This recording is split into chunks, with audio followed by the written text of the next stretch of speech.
નમસ્કાર મિત્રો, એક ખૂબ જ પ્રેરણાદાયી પ્રસંગ આજે આપની સમક્ષ મૂકું છું.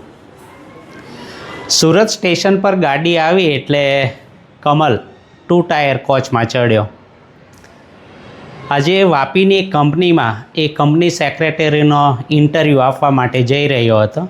એનો અભ્યાસ પૂરો થયા પછી એની જિંદગીનો આ પહેલો ઇન્ટરવ્યૂ હતો. કમલ નીચેની બર્થ પર બેઠો. સામેની સીટ પર કુલી એક માજીને સીટ પર મૂકીને જતો રહ્યો. માજી ખૂબ અશક્ત લાગતા હતા.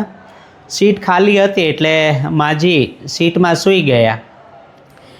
ટ્રેન થોડીક ચાલી હશે એટલી વારમાં કમલના ફોન પર એના મિત્રનો ફોન આવ્યો. એટલે કમલે જવાબ આપ્યો કે હું આજે વાપી એક કંપનીમાં ઇન્ટરવ્યૂ આપવા જઈ રહ્યો છું, સાંજે આવીને તને મળું, એમ કહીને ફોન મૂક્યો. થોડી વારમાં માજી ઊંઘમાં કંઈક બોલતા હોય એમ બબડ્યા, પાણી પાણી. કમલે ઊભા થઈને માજીના કપાળ પર હાથ મૂક્યો તો માજીનું આખું શરીર ધગધગતું હતું. કમલે પાણીની બોટલમાંથી માજીને થોડું પાણી પીવડાવ્યું અને પૂછ્યું કે માજી, તમને તો બહુ તાવ છે, તમે કોણ છો અને ક્યાં જાઓ છો?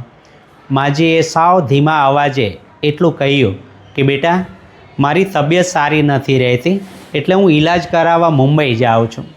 મારો દીકરો પરદેશમાં રહે છે પણ એનો એક મિત્ર મુંબઈ રહે છે, એ લેવા માટે મને સ્ટેશન આવવાનો છે. એમ કહીને માજી તો બેભાન થઈ ગયા. કમલને સૂઝતું નહોતું કે શું કરવું. અચાનક એનું ધ્યાન ગયું તો માજીના હાથ પાસે એમનો એક નાનો મોબાઈલ પડેલો હતો. કમલે મોબાઈલ હાથમાં લઈને જોયું તો છેલ્લો નંબર કોઈ વિવેકનો હતો. કમલે વિવેકને ફોન કર્યો તો સામેથી વિવેકે કહ્યું કે હા માજી બોલો, હું વિવેક બોલું છું.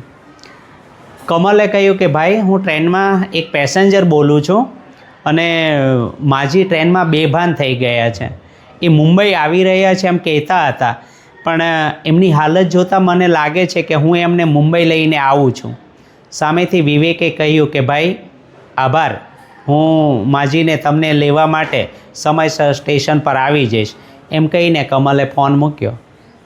પછી કમલે પોતાનો રૂમાલ કાઢીને માજીના કપાળ પર મૂક્યો.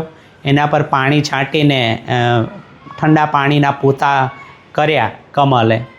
એટલી વારમાં વાપી સ્ટેશન આવી ગયું એટલે સામેની ને ઉપરની બર્થ પર બેસેલા મુસાફરો વાપી ઉતરી ગયા અને નવા પેસેન્જરો ચડ્યા. ટ્રેન આગળ ચાલી, મુંબઈ પહોંચી. ટ્રેનમાંથી ઉતર્યા તો વિવેક પણ સમયસર માજીને લેવા માટે સ્ટેશન પર આવી ગયો હતો. કમલે કહ્યું કે વિવેક, હું પણ તમારી સાથે હોસ્પિટલ આવું છું, એમ પણ આખી રાત મારે અહીંયા સ્ટેશન પર વિતાવવી પડશે, એના કરતાં હું સાથે હોઈશ તો કંઈક મદદરૂપ થઈ શકીશ. કમલ એમની સાથે હોસ્પિટલ ગયો. આખી રાત હોસ્પિટલમાં વિતાવ્યા પછી કમલ સવારે સુરત જવા માટે ટ્રેનમાં બેઠો. વાપી સ્ટેશન આવ્યું એટલે કમલને ખબર નહીં શું સૂઝ્યું કે વાપી સ્ટેશન પર ઉતરી ગયો. ઉતરીને એણે વિચાર્યું કે ગઈકાલે કંપનીના ઇન્ટરવ્યૂ તો પૂરા થઈ ગયા છે, છતાં હવે અહીં સુધી આવ્યો છું તો કંપની સુધી આંટો મારી આવું, જોઈએ તો ખરા શું થાય છે. આખી રાતનો ઉજાગરો અને આ ચોળાયેલા કપડાં સાથે કમલ કંપનીની ઓફિસમાં પહોંચ્યો. પોતાના નામની ચિઠ્ઠી મોકલાવી અને કેબિનમાંથી બોસે 5-1 મિનિટમાં કમલને અંદર બોલાવ્યો. સામે બેસાડીને બોસે કહ્યું કે આલો તમારો એપોઇન્ટમેન્ટ લેટર, આવતા મહિનાથી નોકરી જોઈન્ટ કરી દો.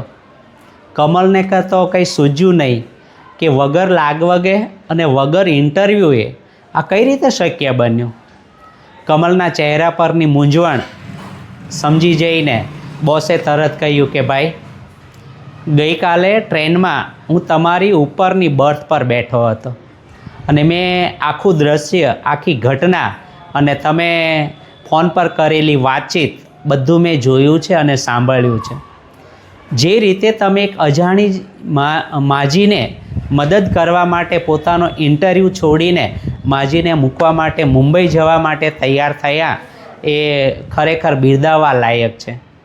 જે વ્યક્તિ એક અજાણી સ્ત્રીનું આટલું ધ્યાન રાખી શકતો હોય એ પોતાની કંપનીનું કેટલું ધ્યાન રાખશે એ હું સારી રીતે સમજું છું.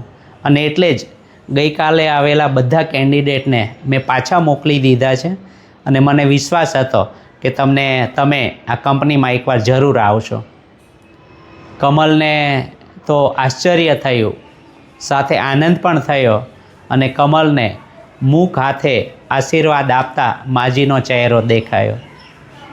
મિત્રો, ઘણીવાર વ્યક્તિને મળતી વસ્તુઓ કે સફળતા એની મહેનતથી જ નથી મળતી હોતી, કોઈકના આપેલા આશીર્વાદ પણ કમાલ કરી જાય છે. મિત્રો, વાર્તા ગમી હોય તો લાઈક, શેર અને કોમેન્ટ કરજો અને આવી જ પ્રેરણાદાયી વાર્તાઓ અને પ્રસંગો સાંભળવા માટે ચેનલને સબસ્ક્રાઈબ કરજો. Thank you. ધન્યવાદ.